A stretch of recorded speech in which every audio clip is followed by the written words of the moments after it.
Hey everyone, welcome to the third review in the James Cameron movie review series. Today I'll be reviewing James Cameron's classic 1989 drama fantasy film, The Abyss. The Abyss stars Ed Harris as Bud, Mary Elizabeth Mastrantonio as his wife, Dr. Lindsay Brigman, who is supposedly getting a divorce fairly soon with him. Michael Biehn is in this movie again, yet another James Cameron film he's in, and he plays a Navy SEAL in this movie. We've also got Kimberly Scott, Todd Graff, JC Quinn, Leo Burmester, and Chris Elliott. So at the beginning of The Abyss, it starts on this submarine, and the submarine's picking up some unknown life form or object out in the ocean that's coming towards them at a fast speed. And they're so preoccupied with this that they're not actually watching where they're going, pretty much. And they end up hitting a wall, colliding. The submarine collides with this wall. And then there's a breach and the water comes in, and then the submarine's pretty much sinking, so it's like Titanic that's already under the water. And so now the submarine is on the ocean floor. So then it goes to this crew of underwater oil miners, and there's this big rig that they kind of work on under the water. And they're the closest people to this submarine wreck, so they've been, from a boat on top of the ocean, they've been contacted to, go down and search the wreckage. Even though it's not their job, they'll get something like 3 times the pay to do this. And they send down a Navy SEAL squad as well. So the idea is pretty much to see if anyone survived. So this Navy SEAL team's down there now, they've gone through decompression, and pretty much Ed Harris, who's the leader of the oil rig people, he doesn't really like the idea of sending his men into danger, even though, there's 3 times the pay.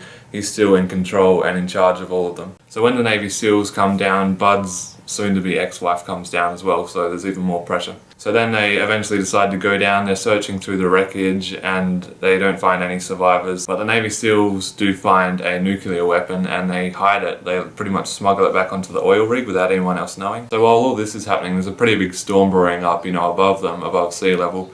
And the boat above the oil rig is pretty much just warning them that there's a big storm coming and they can't get anyone else down to them while this storm's going on.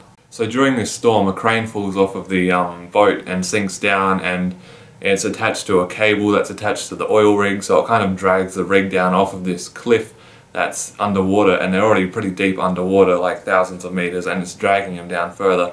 So now they're dealing with this oil rig that's breaking down, and there's a storm up above, so they have lost contact with the boat on the water level.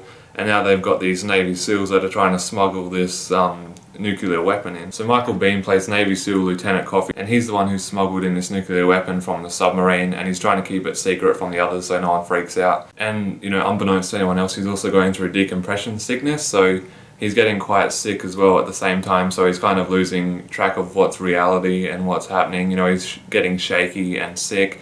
And yeah, he just kind of loses the plot by the end of the movie. So meanwhile, while all this is happening, Lindsay goes out, I think it's to fix the oil rig, to disconnect the crane that fell down that was attached to it or something like that. And she sees this glow come out of the bottom of the ocean, come up towards her, and it's this strange underwater creature. So the underwater creatures in this movie, they kind of look like aliens mixed with sea creatures. They're see-through, but they're really neon coloured. They've got a lot of neon blues and pinks and purples. They look really cool, and they would have definitely been the top of the special effects back in 1989 when this came out. You can definitely see it's not up to modern day standard graphics nowadays, but it's still pretty good. And apparently this film was actually filmed in a big, water tank, but it actually gives a real effect and real life look that it's actually, thousands of meters under the water. So pretty much at this stage of the movie, Bud has lost control of his oil rig. There's people smuggling bombs, they've lost contact with above because of a big storm, and now on top of all that they've found these underwater sea creatures that are kind of like aliens. So I won't say what happens in the end. It is a really strange ending. A lot of people, I guess, don't like it, some do. I guess that's where people's opinions split on this movie. You can either take it as a realistic movie for the first half, and then it goes kind of fantasy style in the second half, but I altogether pretty much enjoyed this movie, and it's a good summer movie to watch. James Cameron wrote and directed this film, and he was really, really good once again. I think he came up with the story when he was in school, actually.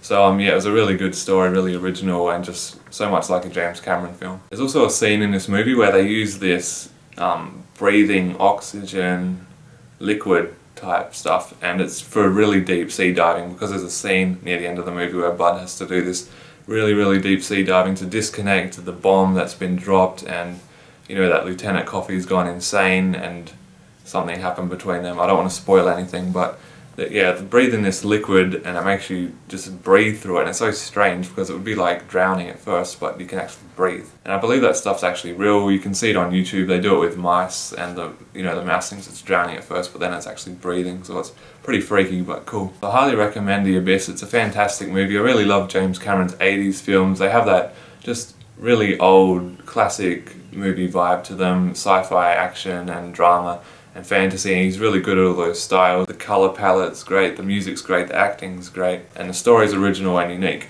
So thanks for watching my review on The Abyss, guys, the third movie in the James Cameron series I'll be doing.